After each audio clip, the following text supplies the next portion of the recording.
सभी को नमस्कार। मैं सरिता एक बार फिर से लोकोज एप्लीकेशन की जानकारी के साथ। हमने सरिता बीके की आईडी खोल रखी है और आज हम मेंबर की प्रोफाइल बनाना सीखेंगे। मैंने एसएचजी जो संख्या दिख रही है 5 उस पर क्लिक किया और कल्पना महिला एसएचजी के मेंबर्स की डिटेल हम भरेंगे। पिछली वीडियो में हमने कल्पना महिला एसएचजी प्रोफाइल बनाना सीखी थी। आज हम मेंबर प्रोफाइल बनाना सीखेंगे। मैंने ग्रीन सर्कल पर क्लिक किया। यहाँ मेंबर्स की डिटेल हमारे सामने है। हम सुनीता की डिटेल फिल करेंगे।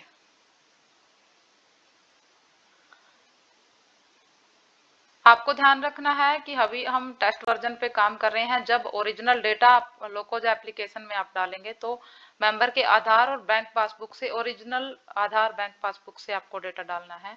अभी हम टेस्ट वर्जन पे काम कर रहे हैं तो इसलिए हम डमी फोटो डाल सकते हैं। तो मान लेते हैं कि मैं एसएचजी की मीटिंग में गई, कल्पना महिला एसएचजी की, और सुनीता देवी से मैंने उनका आधार मांगा और मैंने आधार से सारी डिटेल को चेक करते हुए देखा कि आधार में सुनीता देवी का नाम सही से यही लिखा हुआ है, तो मैं इसको एडिट नहीं कर रही हूँ। उसके बाद ये महिला है।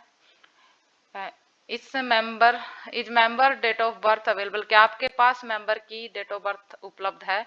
मैंने आधार में देखा, हमारे पास उपलब्ध थी और मैंने चेक किया कि एमआईएस में जो डेट ऑफ बर्थ है वो ही आधार में है। अगर आपको लगे कि आधार में गलत है और एमआईएस में चेंज है तो आप इसमें एडिट कर सकते हैं। मैं देख पा रही हूँ कि ये सही है तो मैंने एडिट नहीं किया। तो उसके बाद है एज, ये 35 वर्ष की दिखाई दे रही है। जब ये एसएचजी में जुड़ी थी 2016 में, जब एसएचजी बना था तब ये बहन 35 वर्ष की थी। उसके बाद है मटेरियल स्टेटस, ये मैरिड है, सिंगल है, डिवोर्स्ड है, विडो है। तो सुनीता देवी मैरिड है तो मैंने मैरिड पे क्लिक किया। इनके पति का नाम नरसिंह है।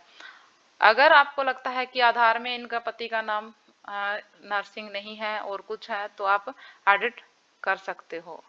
अगर आपको लगता है कि ये सही है तो आप इसको छोड़ सकते हो ऐसे कैसे, क्योंकि ये डेटा हमारे ही एनआरएलएम एमआईएस से लिया गया है।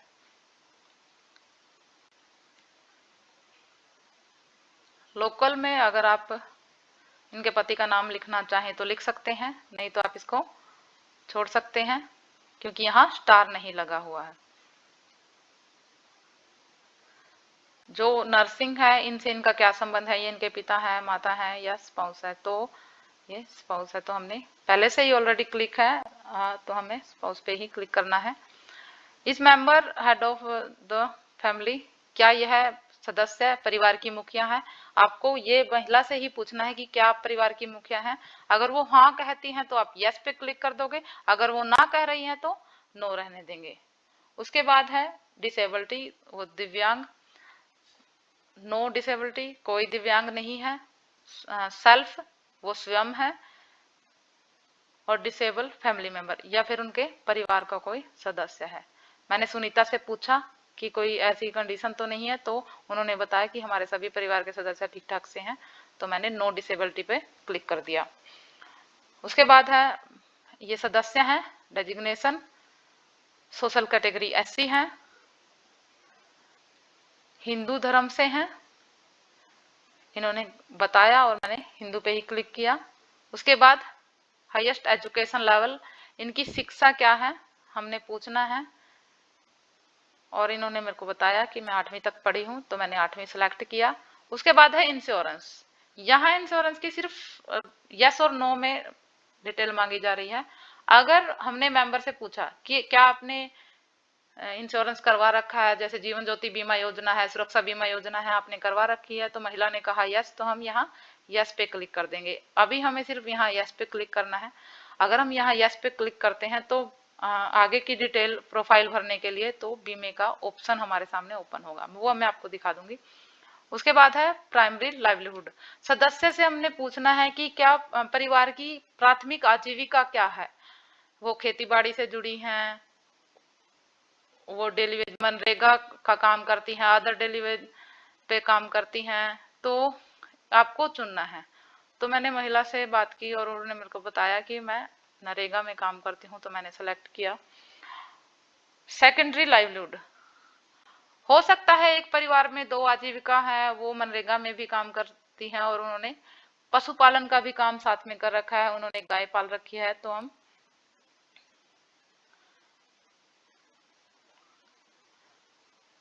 गाय पशुपालन पे भी क्लिक कर सकते हैं। और तीसरी अगर थर्डली कोई आजीविका नहीं है तो हम नो पे नीचे जो ड्रॉप डाउन में सबसे नीचे है वो चुन सकते हैं, भी तीसरी कोई आजीविका बहन की नहीं है।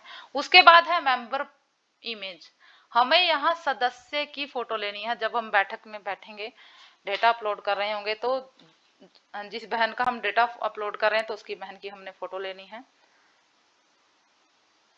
अभी मैं डमी फोटो ले रही हूँ क्योंकि हम टेस्ट वर्जन पे ही काम कर रहे हैं, तो मैंने फोटो ली और क्रॉप करते हुए फोटो को अपलोड कर दिया। उसके बाद है कॉन्सेंट फॉर्म इमेज, यह एक सहमति प्रपत्र होगा जो ब्लॉक ऑफिस से आपको दिया जाएगा और समूह के सभी सदस्यों को सहमति देनी होगी कि वो अपनी मर्जी से आधार डेटा दे रहे हैं। इसी को कॉन्सेंट फॉर्म इंग्लिश में और हिंदी में सहमति प्रपत्र बोला जाएगा। और इस फॉर्म की फोटो हमने हर मेंबर के साथ अपलोड करनी है। उसके बाद सदस्य एक्टिव हैं तो हमने सेव एंड वेरीफाई पे क्लिक कर देना है और डेटा अपडेट सक्सेसफुली पे क्लिक करना है। जैसे ही मैंने सुनीता की बेसिक डिटेल भरी, यह आइकन ग्रीन हो गया। उससे अगला जो ऑप्शन है फोन का है। हो सकता है सुनीता का फोन नंबर एमआईएस में पहले से ही चढ़ा हो, अभी यहाँ चढ़ा नहीं हुआ, आपके सामने आ सकता है कि पहले से फोन नंबर चढ़ा है। उसमें भी आपको एडिट पे जाना होगा। यहाँ पे फोन नंबर दिखेगा और एक डस्टबिन का आइकन यहाँ दिखेगा और एक पेंसिल का निशान आपको दिखेगा। तो अगर फोन नंबर दिया होगा तब भी आपको एडिट पे क्लिक करके चुनना होगा कि ये फोन नंबर जो सुनीता का दिखाई देगा हमें यहाँ पे, तो वो किसका है, सुनीता का अपना है, पड़ोसी का है, उनके पति का है, ये चुनना होगा और तब वेरीफाई करना होगा। जब हम सदस्य का न्यू फोन नंबर ऐड करेंगे तो हम प्लस बटन पे जो कोने में दे रखा है, प्लस बटन पे मैंने क्लिक किया और मोबाइल नंबर हमें डालना है। मैंने सुनीता से फोन नंबर पूछा, सुनीता ने मेरे को फोन नंबर बताया और मैंने डाल दिया और सेलेक्ट करना है। उसने बताया कि मेरा अपना फोन नंबर है और ऐड फोन डिटेल पे क्लिक कर देना है। जैसे मैं अभी आपको बता रही थी कि फोन नंबर आपको दिखेगा, अभी तो मैंने चढ़ाया है तब दिख रहा है। अगर एमआईएस में ही पहले से ही सुनीता का अगर फोन नंबर चढ़ा होता तो ये पहले से ही आता, लेकिन यहाँ सेल्फ नहीं होता, यहाँ सिर्फ सेलेक्ट लिखा होता। आपको यहाँ पे पेंसिल पे क्लिक करना होगा और यहाँ पे जाके सेलेक्ट करना होगा कि ये फोन नंबर किसका है। अगर आप इसको सेलेक्ट नहीं करेंगे तो आपका एसएचजी अपलोड होने में समस्या होगी। तो इस बात का आपको पूरा पूरा ध्यान रखना है। उसके अगला ऑप्शन है एड्रेस का।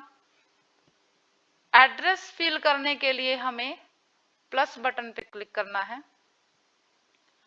एड्रेस टाइप, सबसे पहले हमें प्राइमरी और अदर, आपका मुख्य पता या अन्य पता, आपको मुख्य पता पे प्राइमरी पे क्लिक करना है। हम मुख्य पते के विषय में भर रहे हैं तो आपको प्राइमरी पे क्लिक करना है।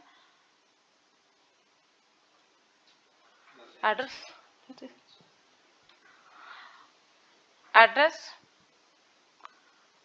हमें भरना है।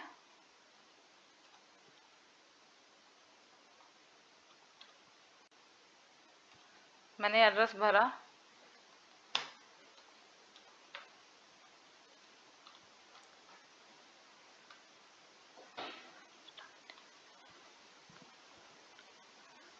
और नीचे पिन कोड डाल दिया। आप ये एड्रेस आधार से भर सकते हैं, जो आधार में डिटेल एड्रेस की दी होती है, हम वहां से एड्रेस भर सकते हैं।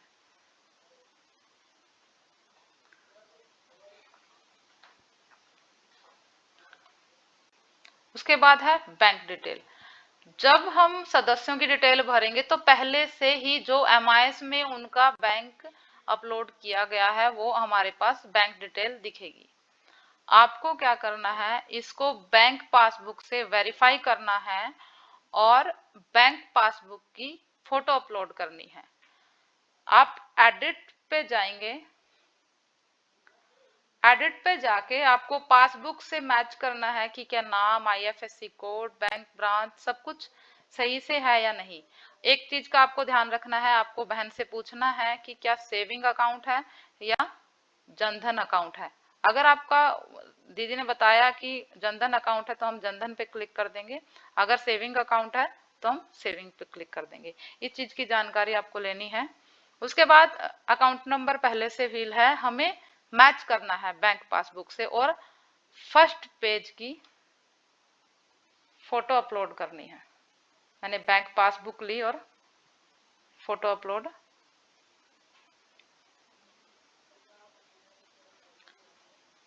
क्रॉप करते हुए मैंने इसमें फोटो अपलोड कर दी। नीचे है इज डिफॉल्ट, यहाँ डिफॉल्ट का मतलब किसी डिफॉल्टर से नहीं है, तो यहाँ या बैंक डिफॉल्टर से नहीं है। यहाँ पे पूछा जा रहा है कि यह जो खाता दिख रहा है बहन का, ये समूह से या अन्य चीजों से जुड़ा हुआ है, तो हमें यस पे क्लिक करना है और वेरीफाई एंड सेव पे क्लिक कर देना है। और यहाँ आप देख सकते हैं कि बैंक पासबुक की फर्स्ट पेज की फोटो आपको दिख रही है। उसके अगला ऑप्शन हमारा है केवाईसी का। सदस्य का जो आधार अगर एमआईएस में वेरीफाई है तो आपको इस तरह का फेस दिखाई देगा।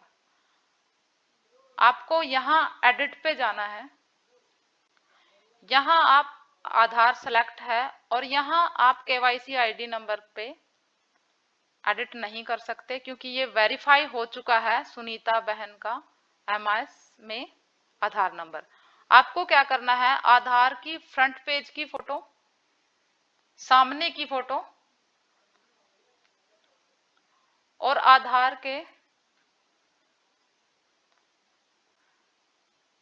पिछले हिस्से की फोटो आपको अपलोड करनी है।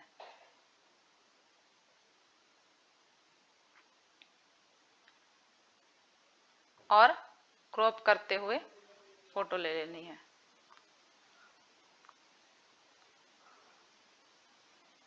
और वेरीफाई एंड सेव पे क्लिक कर देना है। डाटा सक्सेसफुली अपलोड हो गया। उसके बाद cadre detail, no cadre detail available, add by the clicking on the plus button. हमें प्लस बटन से कैडर डिटेल भरनी है। प्लस बटन पे मैंने क्लिक किया और कैटेगरी सिलेक्ट करनी है आईबीसीबी। यहाँ पे हमारी संस्था द्वारा ही हमारा समता निर्माण किया जाता है तो हमें आईबीसीबी चुनना है और रोल सेलेक्ट करना है कि सुनीता क्या है। कल्पना महिला एसएचजी में एसएचजी बुक कीपर है, वीओ बुक कीपर है, कम्युनिटी कोऑर्डिनेटर है, ये सभी तरह के जो कैडर्स की डिटेल है वो है। और मैंने कल्पना महिला एसएचजी से पूछा कि क्या सुनीता बहन बुक कीपर है, तो उन्होंने मुझे बताया कि हाँ वो बुक कीपर है, तो मैंने यहाँ पे बुक कीपर की डिटेल भर दी। और अब ये पूछ रहा है कि ये कब से बुक कीपर है। 2016 में एसएचजी बना है।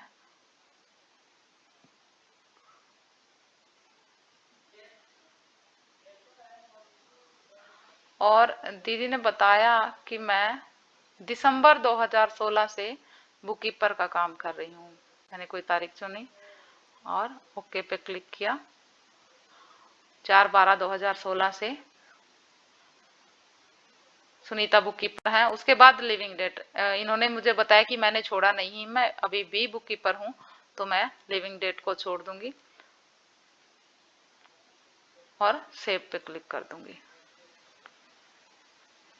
आप देख पा रहे होंगे जिस प्रकार मैं डिटेल भरती जा रही हूँ उसी प्रकार हमारे आइकन ग्रीन होते जा रहे हैं। मैंने फोन डिटेल भरी, एड्रेस भरा, बैंक डिटेल भरी, केवाईसी मैंने की, उसके बाद कैडर डिटेल मैंने भरी। अब है बीमे की डिटेल। हमने बीमा यस किया था जब हम बेसिक डिटेल यहाँ पे भर रहे थे, तो हमने बीमे का ऑप्शन यस किया था, इंश्योरेंस ऑप्शन यस किया था, तभी ये डिटेल देखो ये यहाँ हमने यस किया। और अगर हम नो करते तो ये डिटेल जो हमारे से मांगी जा रही है ये ओपन नहीं होती। अगर हम यहाँ यस करेंगे तभी हम मेंबर्स की डिटेल को भर पाएंगे। तो हमने यस किया था तो हम भर पा रहे हैं। तो मैं बीमा डिटेल पे जाऊंगी, प्लस बटन पे क्लिक किया और सेलेक्ट इंश्योरेंस, प्रधानमंत्री सुरक्षा बीमा योजना,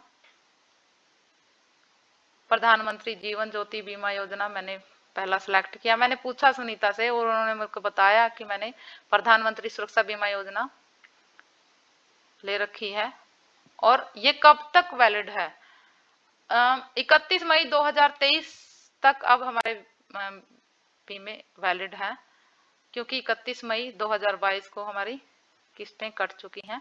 तो 1 साल के लिए हमारा बीमा रिन्यूअल हो गया है।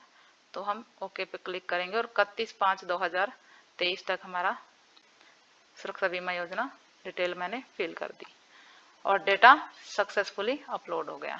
लास्ट ऑप्शन है NRLM MIS ID। जो सुनीता देवी हैं इनकी NRLM की MIS ID है और इसको सिर्फ हमें वेरीफाई करना है। वेरीफाइड डिटेल्स हमें क्लिक करना है और सेलेक्ट पे क्लिक करके पूर्ण कंप्लीट पे जाएंगे। हम कंप्लीट करके और यस कर देंगे। रिकॉर्ड वेरीफाइड सक्सेसफुली, ओके पे क्लिक किया मैंने और यहाँ सुनीता की सारी डिटेल हम फिल कर चुके हैं। अब मैं बैक स्क्रीन जाके आपको दिखाऊंगी। देखिए यहाँ हमने आइकन की बात की थी जिस वीडियो में आपको रंग के बारे में बता रखा है कि अभी ये ग्रीन दिख रहा है, लेकिन जब हम डेटा अपलोड कर देंगे तो इसका कलर येलो हो जाएगा। यहाँ पे सुनीता की डिटेल हमने फिल कर दी है और कलर येलो हो गया है। आगे की जानकारी मैं अगली वीडियो में आपको दूंगी। धन्यवाद।